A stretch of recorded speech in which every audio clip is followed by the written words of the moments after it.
going on, everyone? My name is Matthew Johnson, otherwise known as the Upwork guy, and in today's video I'm going to go over 5 clients that you need to absolutely avoid while being on Upwork. Now, every single client on Upwork isn't necessarily a good one, and for those of you, especially those agency owners out there that are watching, you can sympathize with the statement that not every client is worth taking on. In today's video, we're going to go over how to avoid these clients, what you should look for, and how exactly you can gain the most out of Upwork by avoiding these clients entirely. So without further ado, let's just get into the first job. Now, this job that you're looking at might seem normal to some of you. I'm gonna scroll down a bit. So in this job posting, what really comes off as a red flag to me? 3 things. First thing is the location. Now, this isn't to take a lick out of any particular country, but in previous videos, I've made a checklist as to what you should look for in these jobs, these job postings. So one of those being the location. So we want to completely avoid locations that are below first world level.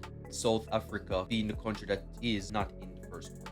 So that's the first thing. I wouldn't apply to this job right off the bat just because of this one thing. But then when you take into account that another thing is that they have absolutely zero feedback reviews and they're not payment verified, meaning that they have likely never hired anyone, and you can see it here that there's a 0% hire rate despite them posting 3 jobs, one of which are open.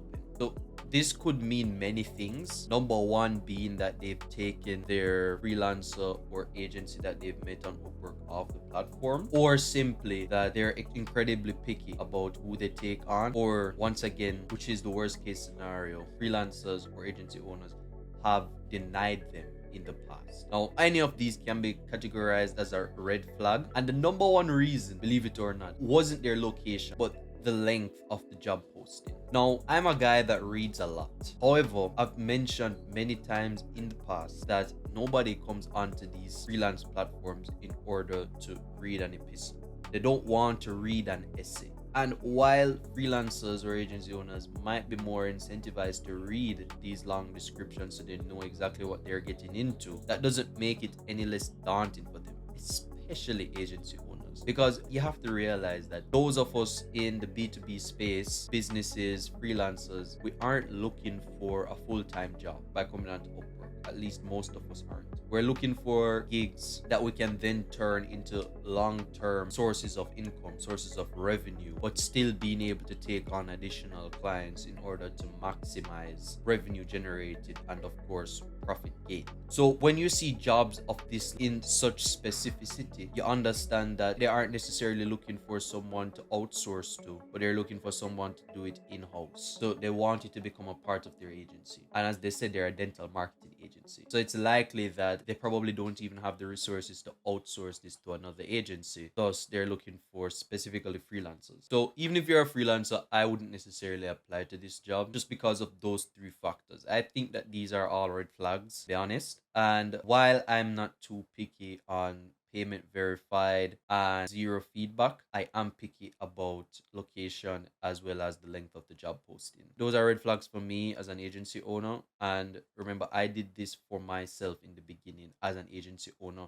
I showed my profile in the beginning. I've made more than 40,000 on this platform for myself. I've taken clients off the platform, but that's how I approach jobs for not only myself, but also for clients who I do this for. So moving on to the next job. So it's slightly better in the sense that the job description isn't nearly as long and it's also in a first world country, but bear with me. I am starting online clothing boutique and I have made a TikTok shop on Amazon FBA, but do not know how to properly post and set up the inventory and shipping details to start selling for all 3 platforms. You can please help me be more hands-on. Now, the only reason I wouldn't apply to this job is because there's broken English in it, and that's ironic because I'm Jamaican and one of our main languages, quote unquote, is Creole, which is a form of broken English, patois.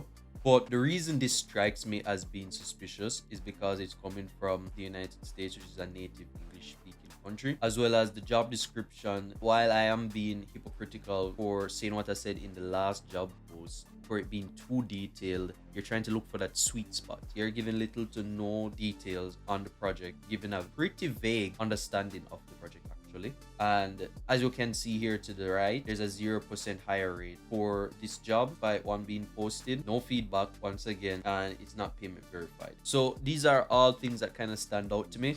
And it's notorious on Upwork for jobs of this length oftentimes be scams. So that's another thing that you have to be wary of. Not just because the job has a short description doesn't necessarily mean that it's something good per se, right? So lack of details, the broken English in the job description, and the lack of payment verified method, and no feedback.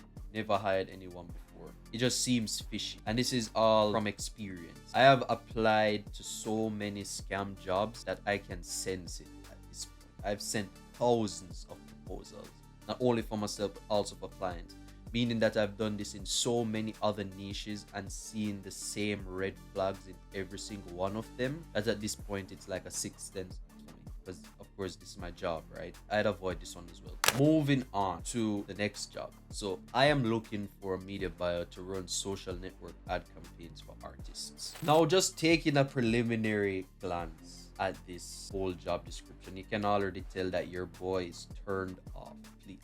So it's not only the fact that it's in Spanish, and the saving grace of this is that it's actually one description, but it's translated to Spanish. So this entire part here is in English, and then they've translated that entire part into Spanish here, because for those Spanish speakers. So based on what you're seeing here, or based on what I'm seeing here, you can tell that they'd be open to both English speaking and Spanish speaking freelancers or agency owners, which is reassuring. So all things considered, the job description isn't nearly as long as we initially looked at, which is great. Another thing is that there's no preference to where the freelancer or agency owner is located, which is, once again, I'd say that's a green flag there. They don't really care where you're from, just as long as they can get the job done. What I will say is that the location isn't something that I'm fond of, it being in Spain. Now, Europe is a touchy subject because Europe itself can be viewed as a first world country, but as you know, there are some countries that are more well off than others economically. Spain, I don't think,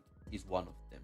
I have never had success being hired for the role. I think that's due in part to my Spanish being less than native or colloquial level, but also due in part to the fact that I just charge higher and they aren't willing to take me on for whatever it is that I'm charging them. Now, couple that with the fact that they posted 108 jobs and never hired anyone on Upwork. As I said earlier, there are cases where they'd have just taken them off the platform, but once again, I see that as a red flag, because initially you want to take everyone on Upwork for at least 2 to 3 months.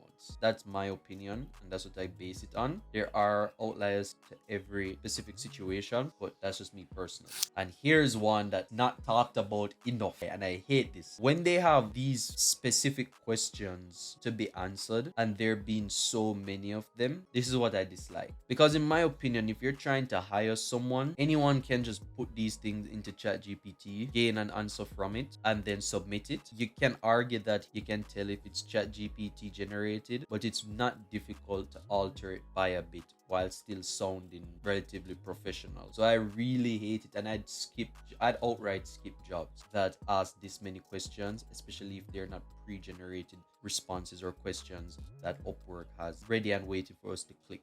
Like, describe your recent experience with a similar job. How do you use metrics to inform your strategy? How do you decide what tone of voice to write in? These 3 are pre-generated questions on Upwork. So I know this off the top of my head because of how many times I've seen it. But if I'm given these very specific questions to ask or to answer, chances are I'll just skip it outright. And I do this for myself and my clients. Absolutely no issue. So personally, once again, I'd skip the job, and fixed price is $200. I've mentioned this in one of my videos prior on how I look for jobs, but I don't apply to any fixed price job unless it's $300 at the very minimum. Then it seems that it's a bit very specific, and where there's specificity, there's a client that knows what it is they're looking for and would most likely not be willing to compromise on it. So yeah, this is a hard skip for me.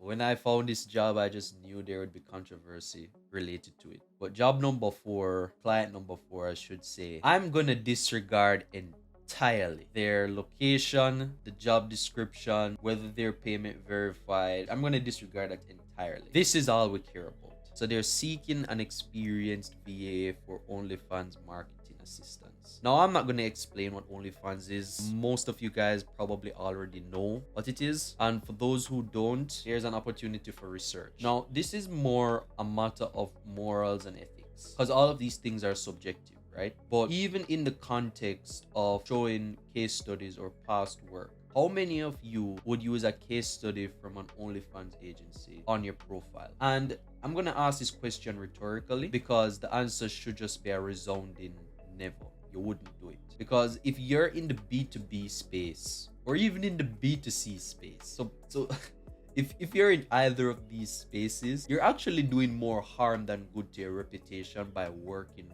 on, in, or with an OnlyFans agency. So I don't care how big the budget is, how much they're willing to pay you, how nice of a client they actually are. I will never condone it, and I wouldn't recommend anybody to do it. It's a smudge on your reputation, and it's simply not worth doing. Try to avoid this entirely. Now, the very last job that I'd like to look at is the textbook scam on Upwork. Oh my god, it's not even just on Upwork, but it's also in the make money online space in general. Now, Forex has a terrible reputation, rightfully so, because many of the successful Forex companies or individuals in the space are offering you a course that simply doesn't have enough information and specifics in it for it to be worth it. But another huge thing, and this is in the context of Upwork, is Telegram. Now, many of you have probably applied to jobs, especially if you've done it en masse, and have seen them respond to you by prompting you to join a Telegram group, or for applying to join a Telegram group.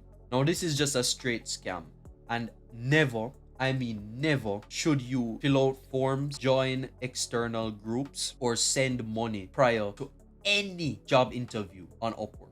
Never ever do it. So if someone prompts you to join a Telegram group, if someone prompts you to send money, or if they send you a form to fill out and it's not in the context of application, never do it. So just based off the title alone, you understand that you should never apply to this job. They wouldn't even take the time out of their day to spell Telegram correctly. This is a red flag, guys. I don't care where it is in the world. I don't care if they're payment verified or not. I don't care if the job description is detailed. Never ever do it. And I'm speaking from experience. This is something that I don't want to see happen to any of you. If I can prevent it just by counting experiences that I've had, I've never been scammed, but I've seen this job so many times, or I've seen jobs of this nature so many times, that I'd like you to avoid it completely. Clients like these are not worth it, and chances are they aren't real in the first place. Now, I'm going to end the video there. If you're an agency owner that's looking to gain an additional 5 to 10 qualified clients using Upwork, click the link below, go onto my website to book a call. I'll see you guys in the next video.